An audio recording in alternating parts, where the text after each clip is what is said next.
Teachers അക്കാദമിയുടെ പുതിയൊരു വീഡിയോയിലേക്ക് ഏവർക്കും സ്വാഗതം. ഇന്ന് നമ്മൾ ഇവിടെ ഡിസ്കസ് ചെയ്യാൻ പോകുന്ന നീതി ആയോഗിനെ കുറിച്ചാണ്. അപ്പോൾ നീതി ആയോഗിനെ കുറിച്ച് നമുക്ക് ഡീറ്റെയിൽ ആയിട്ട് നോക്കാം.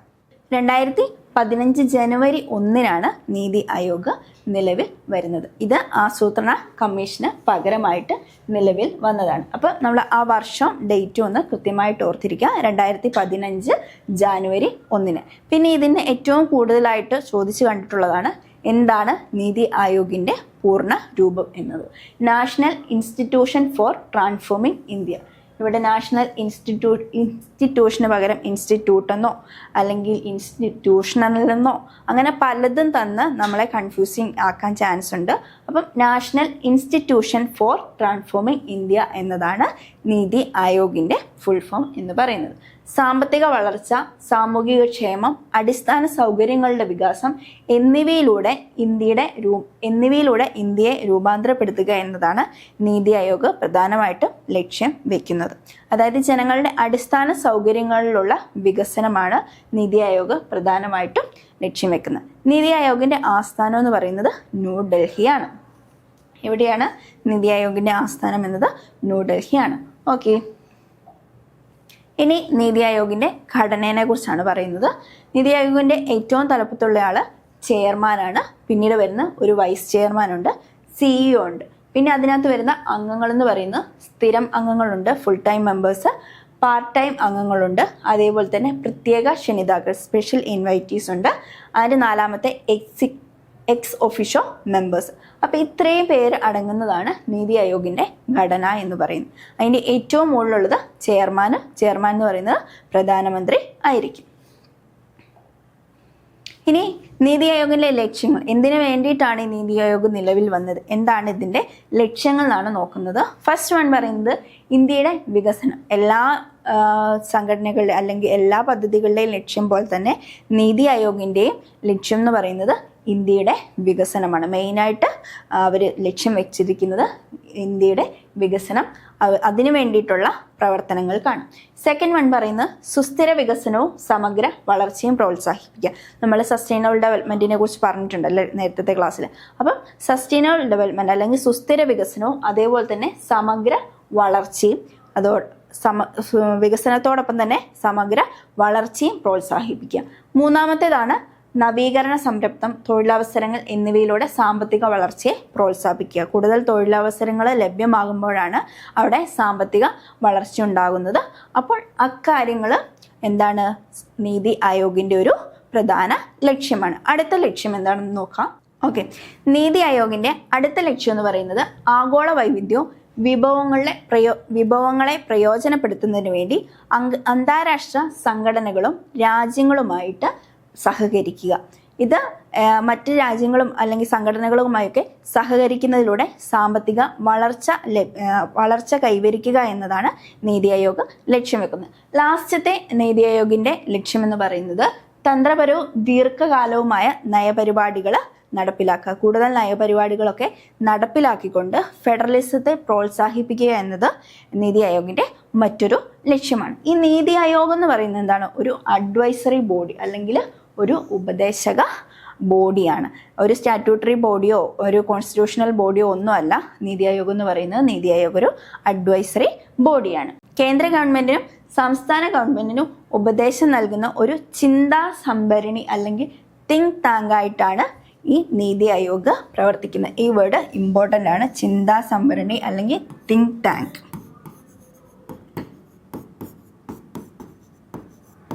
ചിന്താ സംഭരണി അല്ലെങ്കിൽ ഒരു തിങ്ക് ടാങ്ക് ആയിട്ടാണ് ഈ നീതി ആയോഗ് പ്രവർത്തിക്കുന്നത്. അപ്പം ഇതൊരു ഇമ്പോർട്ടൻ്റ് ആയ കാര്യമാണ്. ഏത് വർഷമാണ് വന്നതെന്ന് നമ്മൾ ഓർത്തിരിക്കുക. അതേപോലെ തന്നെ നീതി ആയോഗിൻ്റെ ഘടനയെക്കുറിച്ച് ഓർത്തിരിക്കുക. ഏറ്റവും മുകളിലുണ്ടാകുന്നത് ചെയർമാനാണ്, അത് കഴിഞ്ഞ് വൈസ് ചെയർമാൻ, പിന്നെ CEO, പിന്നെ നീതി ആയോഗിലെ അംഗങ്ങളാണ്. ഈ നീതി ആയോഗിലെ അംഗങ്ങളുടെ കാര്യം പറയുമ്പോൾ നമ്മൾ ഓർത്തിരിക്കേണ്ടതാണ്. സ്ഥിരം അംഗങ്ങൾ എന്ന് പറയുന്നത് 4 പേരാണ് സ്ഥിരം അംഗങ്ങൾ ഉണ്ടാവുക. അതേപോലെ തന്നെ പാർട്ട് ടൈം അംഗങ്ങൾ 2ൽ കൂടാൻ പാടില്ല. 1ഓ 2ഓ ആകാം, പക്ഷെ 2ൽ കൂടാൻ പാടില്ല. പിന്നെ പ്രത്യേക ക്ഷണിതാക്കളും ഉണ്ട്. അതോടൊപ്പം തന്നെ എക്സ് ഒഫീഷ്യോ മെമ്പേഴ്സും ഉണ്ട്. ഇനി നീതി ആയോഗിൻ്റെ ആദ്യത്തെ ചെയർമാനും ഇപ്പോഴത്തെ ചെയർമാൻ ആരാന്ന് നോക്കാം. അതോടൊപ്പം തന്നെ ആദ്യത്തെ വൈസ് ചെയർപേഴ്സൺ ആരായിരുന്നു, അതേപോലെ തന്നെ CEO ആരായിരുന്നു എന്ന് നമുക്ക് നോക്കാം. ആദ്യത്തെ ചെയർമാൻ നരേന്ദ്രമോദിയാണ്. നരേന്ദ്രമോദി സർക്കാരിന്റെ കാലഘട്ടത്തിലാണ് നീതി ആയോഗ് നിലവിൽ വരുന്നതും ആസൂത്രണ കമ്മീഷനെ പിരിച്ചുവിടുന്നതും. ആസൂത്രണ കമ്മീഷനെ പിരിച്ചുവിട്ട ശേഷമാണ് ഈ നീതി ആയോഗ് നിലവിൽ വരുന്നത്. അപ്പോഴത്തെ പ്രധാനമന്ത്രിയായിരുന്ന നരേന്ദ്രമോദിയാണ് നീതി ആയോഗിന്റെ ആദ്യത്തെ ചെയർമാൻ എന്ന് പറയുന്നത്. ആദ്യത്തെ വൈസ് ചെയർമാൻ ഡോക്ടർ അരവിന്ദ് പനഗിരിയാണ്. ആദ്യത്തെ വൈസ് ചെയർമാൻ ഡോക്ടർ അരവിന്ദ് പനഗിരിയാണ്. ഇനി ആദ്യത്തെ CEO ആരാണെന്ന് ചോദിച്ചിട്ടുണ്ടെങ്കിൽ സിന്ധുശ്രീ ഗുള്ളറാണ്. ആദ്യത്തെ CEO സിന്ധുശ്രീ ഗുള്ളറാണ്. അപ്പം ആദ്യത്തേത് നീതി ആയോഗുമായി ബന്ധപ്പെട്ടിട്ടുള്ള ആദ്യത്തെ 3 വ്യക്തികളാണിത്. നരേന്ദ്രമോദി, അതേപോലെ തന്നെ അരവിന്ദ് പനഗിരി ആൻഡ് സിന്ധുശ്രീ ഗുള്ളർ. ഈ 3 കാര്യങ്ങൾ നമ്മൾ ഓർത്തിരിക്കുക. ആദ്യത്തെ ഓരോ സംഘടനയുടെയും നമ്മൾ ആദ്യത്തെ കാര്യം പഠിക്കുമ്പോൾ ഇപ്പം നിലവിലുള്ള കറണ്ട് ആയിട്ടുള്ള ആരൊക്കെയാണെന്ന് നോക്കാം. ഇപ്പോഴത്തെ ചെയർമാൻ ആരാണ്, അതേപോലെ തന്നെ ഇപ്പോഴത്തെ വൈസ് ചെയർമാൻ ആരാണ്, അതേപോലെ തന്നെ ഇപ്പോഴത്തെ CEO ആരാണ്, അത് നമുക്ക് നോക്കാം. നിലവിലെ ചെയർമാൻ എന്ന് പറയുന്നത് നരേന്ദ്രമോദി തന്നെയാണ്. പ്രധാനമന്ത്രി ആയിരിക്കും നീതി ആയോഗിന്റെ ചെയർമാൻ എന്ന് നമ്മൾ പറഞ്ഞു. അപ്പം നിലവിലെ പ്രധാനമന്ത്രി നരേന്ദ്രമോദിയാണ്. അതുകൊണ്ട് തന്നെ നിലവിലെ ചെയർമാനും നരേന്ദ്രമോദിയാണ്. അപ്പം നീതി ആയോഗ് സ്റ്റാർട്ട് ചെയ്ത കാലം മുതൽ ഇങ്ങോട്ട് ഇന്ന് വരെയുള്ള കാലഘട്ടത്തിൽ നരേന്ദ്രമോദി തന്നെയാണ് ചെയർമാനായിട്ട് ഇരിക്കുന്നത്. പിന്നെ നിലവിലെ വൈസ് ചെയർമാൻ എന്ന് പറയുന്നത് സുമൻ ബെറിയാണ് നിലവിലെ വൈസ് ചെയർമാൻ. ദെൻ ഇപ്പോഴത്തെ CEO BVR സുബ്രഹ്മണ്യമാണ് CEO. അപ്പം നമ്മൾ ആദ്യത്തെ ആരാണെന്ന് ഓർത്തിരിക്കുക, അതുപോലെ തന്നെ ഇപ്പോഴത്തെ നിലവിലുള്ളതും ആരാണെന്ന് ഓർത്തിരിക്കുക. നമുക്ക് അസേർഷൻ റീസണിലോ അല്ലെങ്കിൽ സ്റ്റേറ്റ്മെന്റ് ടൈപ്പ് ക്വസ്റ്റ്യനിലോ ഒക്കെ ചോദിക്കാൻ ചാൻസ് ഉള്ള ഭാഗമാണിത്. അപ്പം കൃത്യമായിട്ട് നമ്മളിത് നോട്ട് ചെയ്ത് പഠിക്കുക. ഇനി പറയുന്നത് നീതി ആയോഗിന്റെ 7 തൂണുകളാണുള്ളത്. അതാണ് ഇവിടെ പറയുന്നത്. ഫസ്റ്റ് വൺ പറയുന്നത് ജനപക്ഷം, സജീവപക്ഷം, പങ്കാളിത്തം, ശാസ്ത്രീകരണം, എല്ലാവരെയും ഉൾപ്പെടുത്തൽ, സമത്വം, സുതാര്യത. ഈ 7 പില്ലേഴ്സാണ് നീതി ആയോഗിനുള്ളത്. ഓരോന്നും നമുക്ക് 1 by 1 നോക്കാം. ജനപക്ഷം എന്ന് പറഞ്ഞിട്ടുണ്ടെങ്കിൽ ജനങ്ങളുടെ ആവശ്യങ്ങൾക്ക് വേണ്ടിയിട്ടാണ് പ്രവർത്തിക്കേണ്ടതെന്നാണ് ജനപക്ഷം പറയുന്നത്. സജീവപക്ഷം എന്ന് പറഞ്ഞിട്ടുണ്ടെങ്കിൽ സമൂഹത്തിന്റെ ആവശ്യങ്ങളെ മുൻനിർത്തി കണ്ടുകൊണ്ടാണ് പ്രവർത്തിക്കേണ്ടത്. പിന്നെ പങ്കാളിത്തം, ഓരോ പദ്ധതികളും നമ്മൾ ഇംപ്ലിമെന്റ് ചെയ്യുമ്പോൾ എന്താണ് എല്ലാവരുടെയും പങ്കാളിത്തം എന്താണ് അവിടെ ഉറപ്പുവരുത്തണം. എല്ലാവരും ആ പദ്ധതിയിൽ പങ്കാളികളാണ് എന്ന് ഉറപ്പുവരുത്തണം. അതാണ് 3ാമത്തെ പില്ലറായിട്ട് പറയുന്നത്. ഇനി 4ാമത്തെ പില്ലറ് ശാസ്ത്രീകരണം, അതായത് എംപവർമെന്റ് കൊണ്ടുവരിക, എല്ലാവരെയും ഓരോ പദ്ധതികളൂടെ എംപവർ ചെയ്യിപ്പിക്കുക എന്നതാണ് 4ാമത്തെ പില്ലർ പറയുന്നത്. ഇനി 5ാമത്തെ പില്ലറ് എല്ലാവരെയും ഉൾപ്പെടുത്തൽ, അതായത് കുറച്ച് ആളുകളെ ഉൾപ്പെടുത്തിക്കൊണ്ടുള്ള ഒരു പദ്ധതി ആയിരിക്കരുതെന്നാണ് ഈ നീതി ആയോഗിന്റെ ലക്ഷ്യം. എല്ലാവരെയും ഓരോ പദ്ധതികളും കൊണ്ടുവരുമ്പോഴും അത് എല്ലാവർക്കും ഉപകാരപ്പെടുന്ന രീതിയിൽ എല്ലാവരെയും ഉൾപ്പെടുത്തിക്കൊണ്ടുള്ള പദ്ധതികളായിരിക്കണം. അതുകൊണ്ട് തന്നെ നീതി ആയോഗിന്റെ 5ാമത്തെ പില്ലർ അല്ലെങ്കിൽ 5ാമത്തെ തൂൺ എന്ന് പറയുന്നത് എല്ലാവരെയും ഉൾപ്പെടുത്തലാണ്. ഇനി 6ാമത്തെ തൂൺ എന്ന് പറയുന്നത് എന്താണ്? സമത്വം. എല്ലാവർക്കും ഈക്വാലിറ്റി ഉണ്ടാവണം, എല്ലാവർക്കും തുല്യത ഉറപ്പുവരുത്തിക്കൊണ്ടുള്ള പദ്ധതികളായിരിക്കണം കൊണ്ടുവരേണ്ടതെന്നാണ് നീതി ആയോഗിന്റെ നെക്സ്റ്റ് പില്ലർ പറയുന്നത്. ഇനി ലാസ്റ്റത്തെ പില്ലർ പറയുന്നത് സുതാര്യത അല്ലെങ്കിൽ ട്രാൻസ്പെറൻസി. എന്താണ് ഓരോ പദ്ധതികളും ലക്ഷ്യം വെക്കുന്നത് എന്താണ് എന്ന് ട്രാൻസ്പെറൻ്റ് ആയിരിക്കണം, എല്ലാവർക്കും മനസ്സിലാവുന്ന രീതിയിലുള്ളതായിരിക്കണം ഓരോ പദ്ധതികളുടെയും ലക്ഷ്യം. അപ്പം ഇത്രയും കാര്യങ്ങളാണ് മെയിനായിട്ട് പറയുന്ന 7 തൂണുകൾ. ജനപക്ഷമുണ്ട്, സജീവപക്ഷമുണ്ട്, പങ്കാളിത്തമുണ്ട്, ശാസ്ത്രീകരണമുണ്ട്, എല്ലാവരെയും ഉൾപ്പെടുത്തൽ ആൻഡ് സമത്വം, സുതാര്യത. ഇത്രയാണ് മെയിനായിട്ടുള്ള പില്ലേഴ്സ് എന്ന് പറയുന്നത്. അപ്പോൾ നമ്മൾ ഇന്ന് നീതി ആയോഗിനെ കുറിച്ച് പറഞ്ഞു, എന്താണ് നീതി ആയോഗ് എന്ന് പറഞ്ഞു, നീതി ആയോഗിൻ്റെ ഘടന എന്താണെന്ന് പറഞ്ഞു, അതേപോലെ തന്നെ പില്ലേഴ്സ് ഏതൊക്കെയാണെന്ന് പറഞ്ഞു. നീതി ആയോഗിൻ്റെ പില്ലേഴ്സ് അല്ലെങ്കിൽ 7 പില്ലേഴ്സിനെ കുറിച്ചാണ് നമ്മൾ ഡിസ്കസ് ചെയ്തത്. ഇനി നമ്മൾ പറയാൻ പോകുന്ന നീതി ആയോഗിൻ്റെ 2 പ്രധാന ഭാഗങ്ങളെ കുറിച്ചാണ്.